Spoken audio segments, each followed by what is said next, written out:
pronouns are she, they. My name is Celeste. My pronouns are she, her. And hello, I am Alex, and I'm super excited to be here again. You guys might remember me from when I did Interesting Death Stuff at Mount Holyoke, and I'm here to tell you about some more research I did. Woo! Let's get into it. Intro music. Intro music.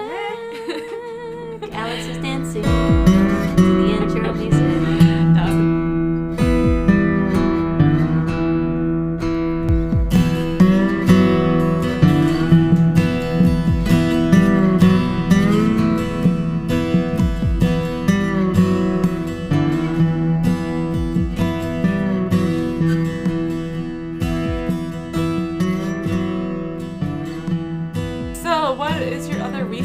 This time. So today I'm going to talk a little about the Culper spy ring. This was George Washington's spy ring during the American Revolution, and it was really instrumental in the colonists' win against the British during the Revolutionary War. Oh my god, that's cool. Yeah, it is neat. Yeah.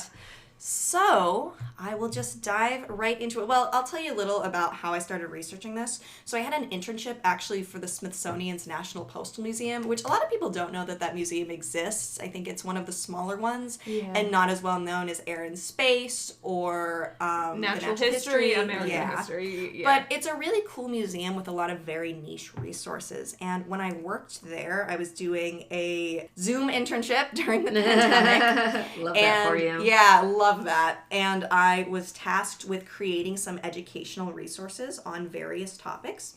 And one of the topics was about the Culper spy ring. The reason that was relevant to the Postal Museum is because even though they weren't necessarily using established postal services during that time to pass secret messages, there was a whole lot of interesting letter writing going on during the affairs of this spy ring. Okay. And a part of my job was to take a look into some of that and come up with ideas that kids could do at home. In particular, because this was COVID, and we all really needed stuff to do at home. Got it. But yeah, I want to tell you all just a little about these spy rings. So, first of all, that's a very cute, description of your duties in this role. Let's make things for kids to do at home during lockdown. That's what it was, man. That is what it was. Yep. So, from 1778 to 1783, George Washington was the director of a group of about 6 main spies known as the Culper Ring. Their job was to report information on the British military strategy back to Washington. Is this like a double anonymity situation? Like, do all the 6 know about the other 6? That's what we're going to talk about. That's what's really interesting. So I'll give you just a little background as to how this comes up. So some of you may have heard of something called the Battle of Long Island, also known as the Battle of Brooklyn. This occurred in 1776. It was a major British victory during the American Revolutionary War. And unfortunately, over 2,000 American civilians, militia members, and Continental Army soldiers died during this conflict. It was the first major battle of the American Revolution, and it was also the largest battle of the American Revolution. So when this happens, Britain comes in, they take control of Long Island and much of what is New York City today. And this means that they now have control of a very large stretch of the Hudson River, and they have control over a lot of ports in this area. Yeah, that's not good. And because sea travel at that point and sea communication is probably a major deal for getting 100%. News farther south. And if you, I don't know where New York ranked in terms of port cities, but it's definitely top 5. Yeah. Most likely top 10. Or most likely top 10, but probably top 5. Well, the reason why New England in general, or the East Coast in general, was so important is because the ocean and the rivers are just the highways of yesteryear. Yeah. Oh, yeah. That's where you get all your information. That's where you get all your resources. That's where you get all your materials and foods and stuff like that. Well, so in fact, very important. And weapons. Yeah. During the very early colonial American period, so we're talking like 1620s, 1630s, 40s, some people said that it was actually easier and quicker to get news to and from England than it was if you were, say, in Massachusetts, than it was to get news to and from Virginia, which is kind of interesting. Yeah. So, Britain, they've occupied this large chunk of New York. They have control over all of the people there. They made everybody sign what's essentially a loyalist oath of allegiance, basically saying, hey, we like the king. We don't want the revolution to happen. Of course, there were loyalists there. Many people estimate that the political divide between people in the American colonies at that time who were loyalists, who were revolutionaries, or who just didn't have a notable, strong political opinion one way or another that was at least recorded. It was about a third each way, a third of the entire population. Okay. So many of these loyalists, or these people who signed this loyalist petition, probably were actually loyalists, but many of them were not. So it makes it really hard as a genealogist who looks into these types of things to tell who was and wasn't, like, actually, let's say, emotionally invested, right? Yeah. So this occupation only ends in 1783, and it's one of the final death knells of the British Army in the American colonies. Ooh. Combat doesn't end until about 85, though. The occupation ended in 1783. But conflict of the war ends in 85 or 83? I'm almost completely certain it's 1783. Yeah, it's 1783. Yeah, That's what I look at that. I look at that at my job a lot. So, all right. So another issue that's happening during this occupation is that prisoner ships are docked in these occupied New York harbors, and this is where many political and military prisoners are sent to die by the British, essentially. The loss of New York was a major strategic loss for George Washington, and it was absolutely imperative that he regain control of Long Island and, again, parts of what is now New York City. So he comes up with this strategy to do it. In 1778, George Washington, who was a general at the time, directed Major Benjamin Talmadge, who was then 24 years old, to create a system through which he could receive information about the British military in New York. Washington, he needs this spy ring to help fight the British occupation.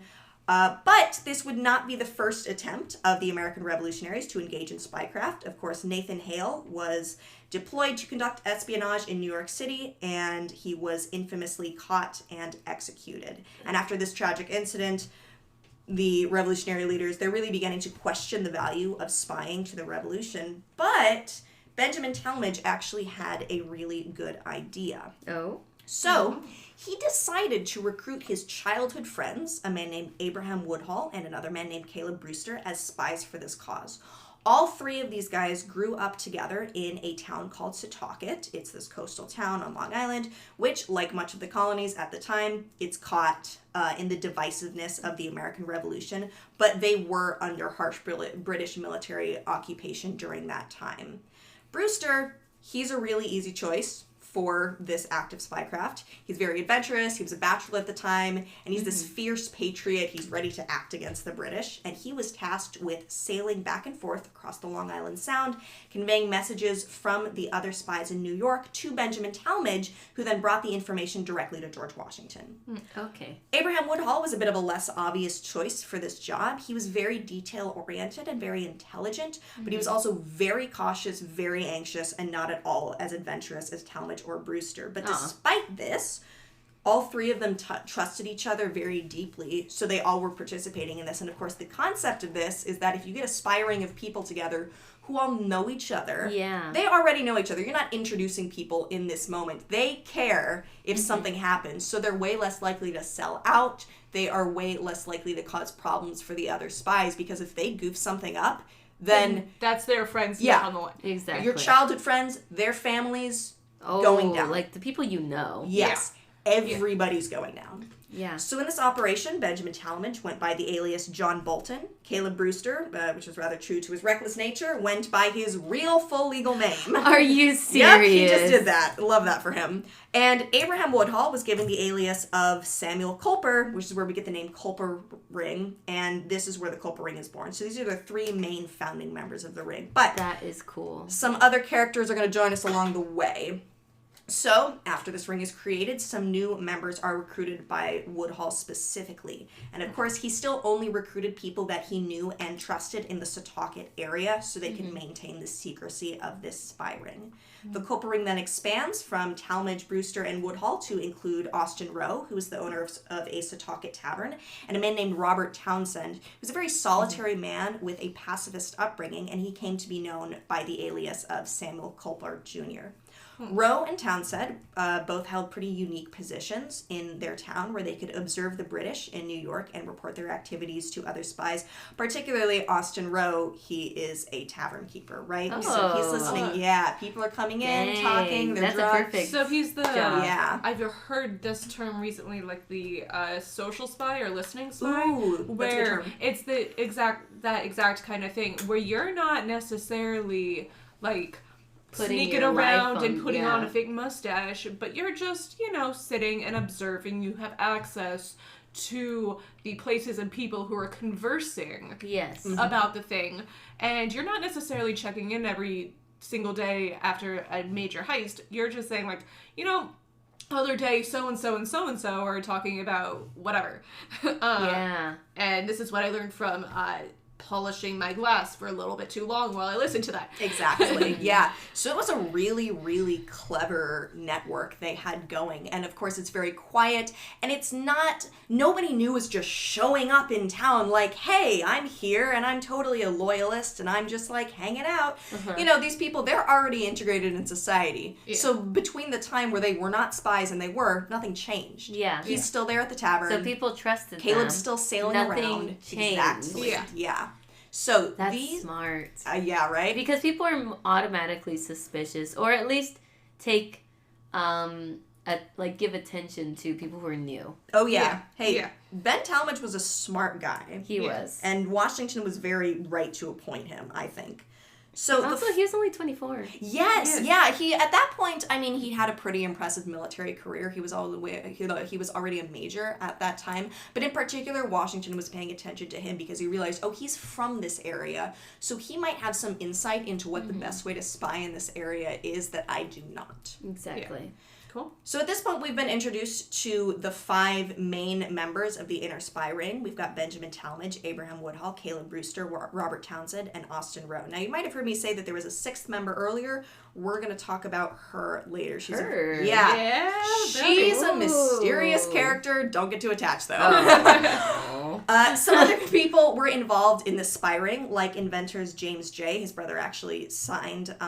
He was one of the signers of the Declaration of Independence. Sean J. Yes, exactly. And another man by the name of Nathaniel Sackett.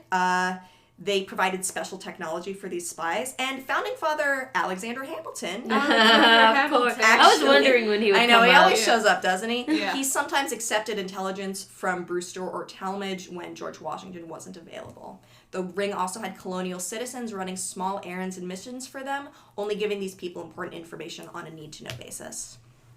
So, Agent 355, that is the female member of this spy ring. Oh, so we don't even know her name. No. So we're going to talk about the code that they used a little later, but the members of the spy rings, so they had, of course, their real name, and then they have their fake name, unless you're Caleb Brewster. And it's just the same. And honestly, with a name like Caleb Brewster... Right? It already sounds like a spy name. Yeah, but then also Agent He's 355, I guess Agent 355 is the antithesis of Caleb Brewster. Yeah. Right? But then if we only know this person by Agent 355, how do we also know this person's gender? Here's what I'll tell you. So, one of the things in the spy ring is that their messages were sent through code sometimes. They had a lot of different ways that they maintained their secrecy. It wasn't always necessarily written code, but they had a code that was basically just, combinations of letters and numbers, and if you had the key to the code, you could decipher them. When we do this, I'll link a resource about that because it would be absurd for me to sit here and try and list all of the letters and the numbers and what they corresponded to, but if you want to follow along, I'll see to it that we have some of those resources included. Yeah. But one of the great mysteries of this ring is the identity of Agent 355. She was the only known female member of Washington's Inner Spy Ring.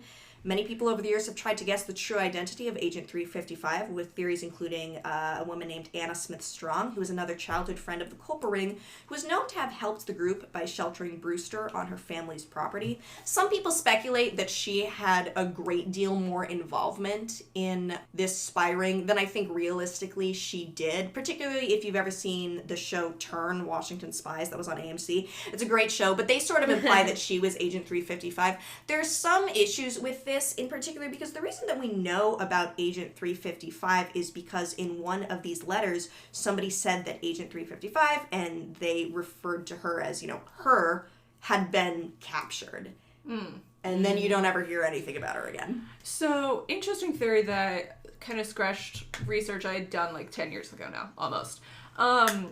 It was very common for a man's name to be on a tavern license, but for a woman to actually be running the show. Sure. So, I wonder in that case if Agent 355 had been not necessarily the tavern keeper's spouse or someone working for him, but in that role at somebody else's tavern. Well, and many people speculate, they kind of look at the wives of these people who were participating and their sisters. But to this day, we are not completely sure who that person was. And it's very interesting. It's really tragic that, she just sort of drops off the map. And of course, and this is me speculating, but when I hear somebody gets captured in this place where they have those prisoner ships where lots of people are sent to die. Yeah. That doesn't bode super well. Yeah.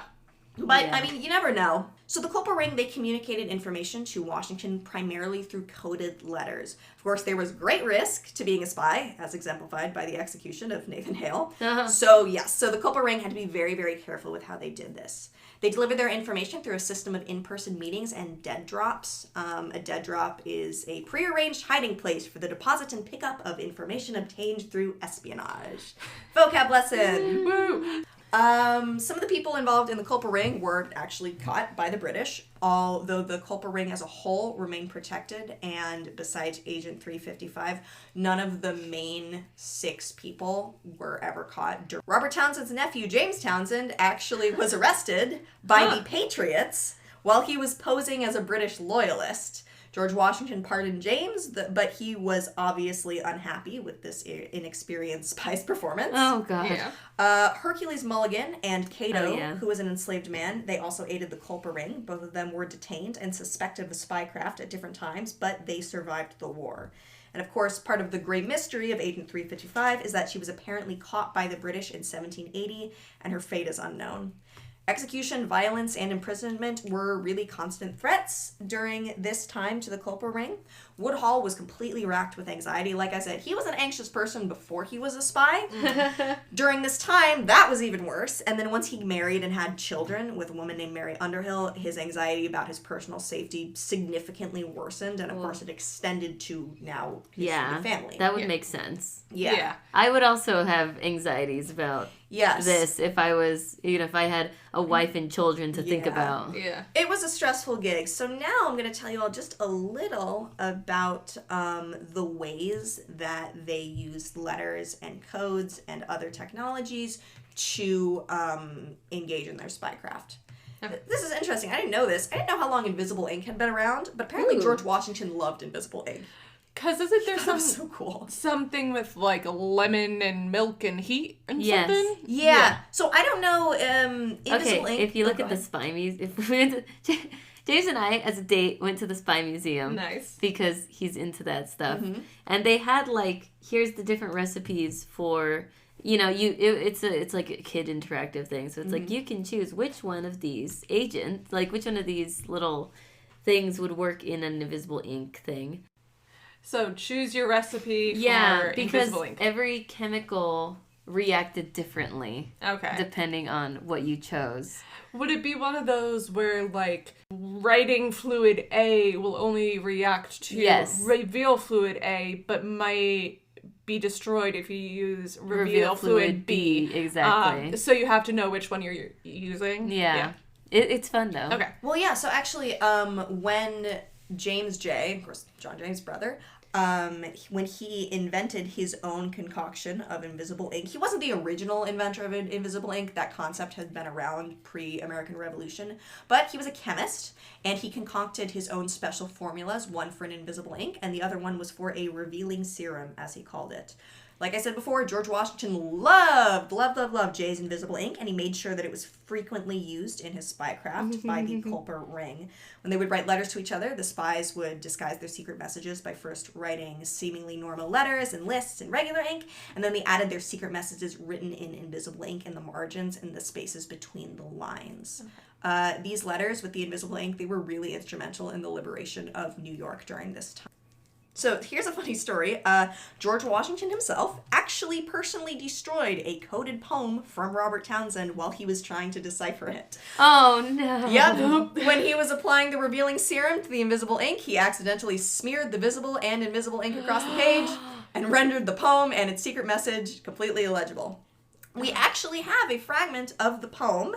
And it's funny, when I was creating this resource for the kids, my first thought was, hey, I know what an activity they can do is they can finish this poem with their own secret message. And while the poem is not wildly inappropriate, we still have the last 3 lines. So the line is called The Lady's Dress. It seems to have been actually written originally by Robert Townsend himself.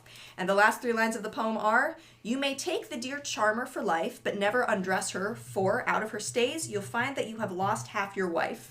So I think the joke is just that, like, she's wearing just, like, such a big fancy dress. Yeah. You get her naked and there's nothing under there. But when I read that, I was like, you know what? I feel like I'm not going to give the last bit of, like, a semi-erotic poem to kids for them to finish. Yeah, that's fair. I think I'm just going to mention that the poem existed and move along. Because I don't think it's inappropriate for, like, kids to read that. I don't personally. Yeah. But I'm not going to ask them to, like, finish Make a semi-erotic poem to complete it. No, I don't think. I don't think that's what my job wanted me to do. So I didn't do that. So I think what they're referring to is in 2024, we have a lot of, like, surgeries that you can do if you want to enhance or diminish certain parts of your body. But in the 1770s, 1780s, you don't really have that same sort of thing, and if you do, you might die.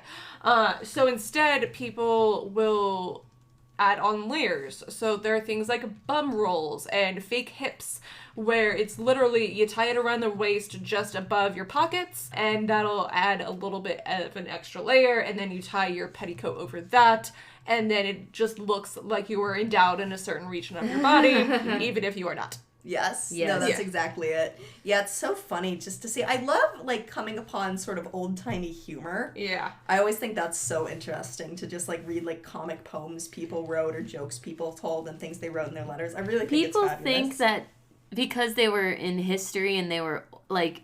People think history is boring. Like, people forget that people were still people. Humans were still humans. Humans still had sensitive humor and made dick jokes. Yeah. And were just, like, generally jovial people. Yeah. You know, it wasn't all death and gloom all the time. Shakespeare is way dirtier than we are taught in high school. Like, but it's just because the language sounds flowery. Like, to them, the language isn't flowery. Yeah. You know? It was raunchy. And there's some sort of lost in translation for potential innuendo and cultural references. Yeah. Yes, a lot of cultural references that we don't understand today. Yeah. So, I guess speaking of not understanding things, hey, good segue. You're welcome. Hey, transitions. So, of course, in addition to using invisible ink, like I mentioned before, the Culper ring, they also used a written secret code to conceal these messages. It was one of the cornerstones of safety in the ring. So each member of the ring was assigned a number that was to be used in written correspondence, so their name stayed secret. And of course, this number, it was assigned to their alias, which was then assigned to them. So you've got these triple layers. So double blind, kind of, yeah. Exactly. Except for Caleb, what's his face? Caleb Brewster, yeah. And to this day, some of the people assigned numbers, they've never had their real identity revealed, like Agent 355. Yeah. Of course, that's how we know she was captured, because in one of those letters, like I said before, somebody said, They got 355. Exactly, referred to her as a woman, and that's just about all we know about her. So there could have been more women, but they're just numbers, and we didn't, like, capture them. Like, they weren't captured. I think that's absolutely true. And also because they were getting townsfolk to do some small errands for them, I think it's very probable that there were more women involved in this. Of course, numbers, they were also assigned important vocabulary words, so the writers, recipients, and the subject of the letter, they could all be written out in numbers, and it made it very difficult for the enemy to decipher without a key. So, for example, I'm not going to read out this whole page to you, but these are some actual words from the key of the Culper spy ring. So, for example, some basic words, the word A, that's number 1, An is number 2, At is number 4, and is number 5. Ammunition is 47. Oh. So it sounds like it's going alphabetical. The way that they've organized it here is Defense is 143. Honor is 268, and so on and so forth. So the American revolutionaries, they were not the only ones who were spying on their opponents, of course, and they were also not the only ones who were experimenting with spycraft. The British were also, in an effort to end the rebellion, as they saw it, and maintain control over the American colonies, they were using their own spy tools. General Clinton of the British military sent and received secret messages written with something called a grill cipher, also known as a mask cipher. It's a little hard to describe verbally, but what it is, it's a tool that's used for encrypting a secret message by hiding it in a block of text, and then that message can only be read if you place a cutout sheet over the text to reveal the secret message in the cutout. That's cool. Is that like the absence poetry or the cutout poetry that you sometimes see? I think so. On, like, Pinterest. I'm not super familiar with that, but I think that is the same thing.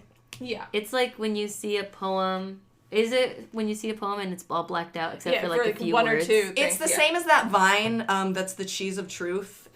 Remember Vine? I remember Vine. Cheese of truth. I don't remember the cheese of truth. Okay, well, it was an old Vine.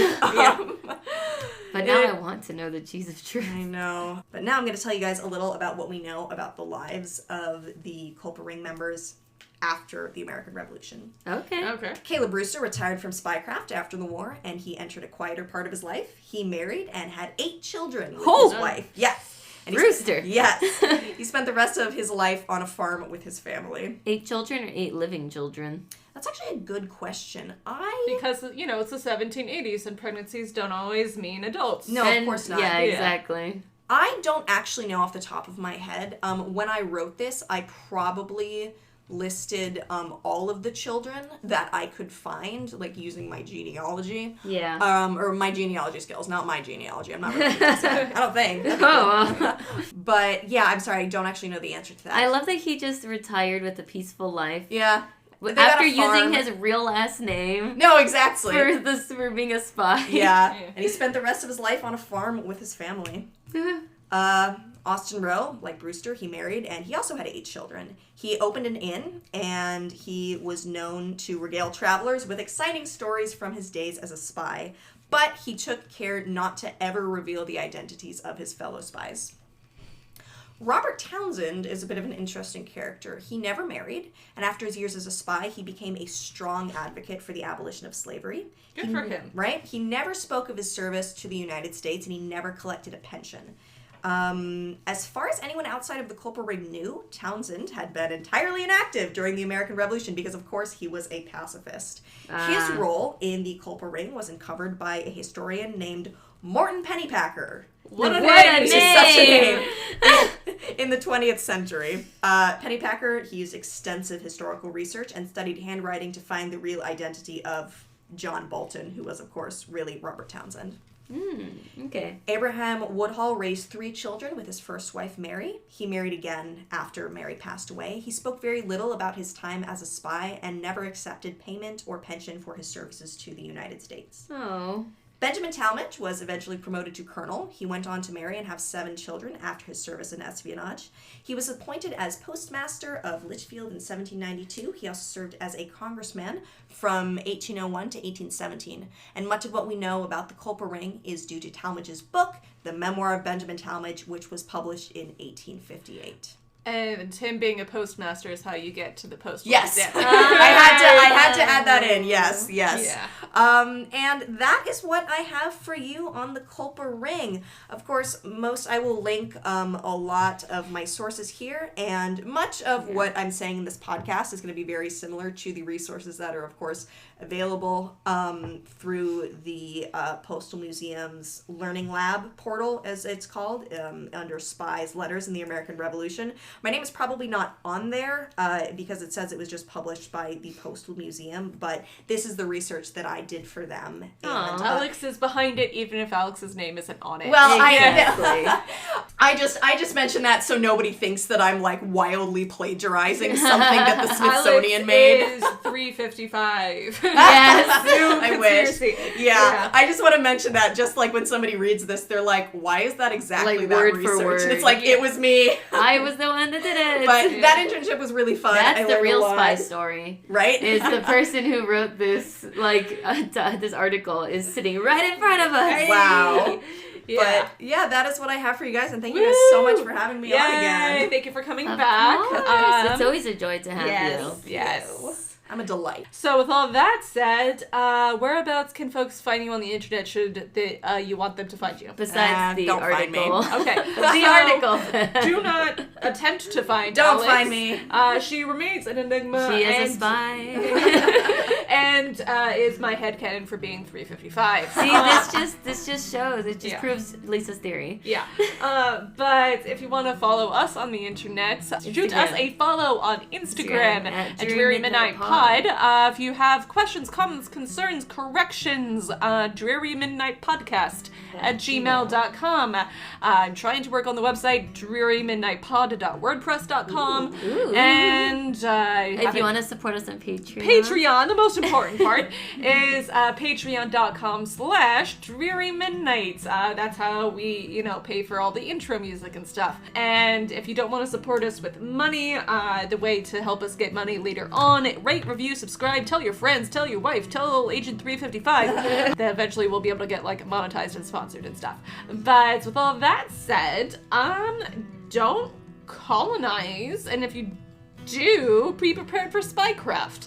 And safe travels home on this dreary midnights. Good nights. Good night. Good night.